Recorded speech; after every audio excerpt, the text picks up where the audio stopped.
দর্শক সবাইকে স্বাগত জানাচ্ছি উইজা থেকে। আজকে যে বিষয়টি নিয়ে কথা বলবো সেটা হচ্ছে সেভেন সিস্টার।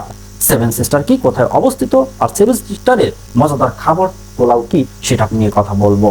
তো ভারতের উত্তর পূর্ব অঞ্চলে 7টি রাজ্য, নাগাল্যান্ড, মণিপুর, মিজোরাম, আসাম, ত্রিপুরা, মেঘালয় ও অরুণাচল প্রদেশকে সেভেন সিস্টার বলা হয়। এদের মোট আয়তন 2,55,511 বর্গ কিলোমিটার। এই 7টি রাজ্যে জাতিগত এবং ধর্মীয় বৈচিত্র্য বিদ্যমান থাকলেও রাজনৈতিক, সামাজিক এবং অর্থনৈতিক ক্ষেত্রে তাদের মিল রয়েছে। ভূ রাজনৈতিকভাবে এদের অবস্থান প্রাকৃতিক সম্পদ এবং বৈচিত্র্যময় সামাজিক কাঠামোর কারণে সারা বিশ্বের অতুলনীয়। এই রাজ্যগুলো ঐতিহাসিকভাবে আজকের ভারতের অন্তর্ভুক্ত ছিল না।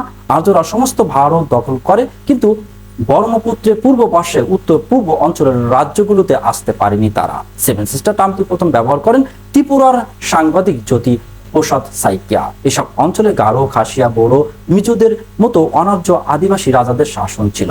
মিজোরাম এবং মণিপুর রাজ্যে আসামের বোরাক উপত্যকার মাধ্যমে ভারতের বাকি অংশের সাথে যুক্ত। এই আত্মনির্ভরতার কারণে 1972 সালে এই 7টি রাজ্যকে সেভেন সিস্টার বা 7 বোনের মর্যাদা দেওয়া হয়। ত্রিপুরার সাংবাদিক জ্যোতি প্রসাদ সাইকিয়া এই 7টি রাজ্যকে একসূত্রে বলার জন্য এই টার্মটি প্রথম ব্যবহার করেন।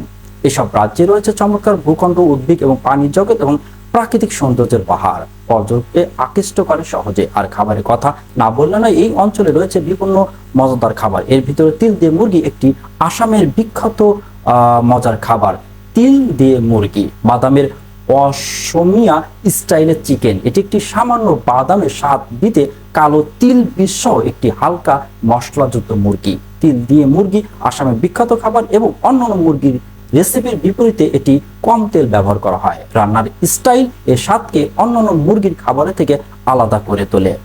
স্বাদের পার্থক্য অনুভব করার জন্য আপনাকে একবার হলেও কিন্তু এই সেভেন সিস্টার অঞ্চলে যেতে হবে। তো দর্শক, আজ এই পর্যন্তই। থাকুন উইজার সাথে। যদি ভালো লাগে তাহলে অবশ্যই আমার চ্যানেলটি সাবস্ক্রাইব করবেন।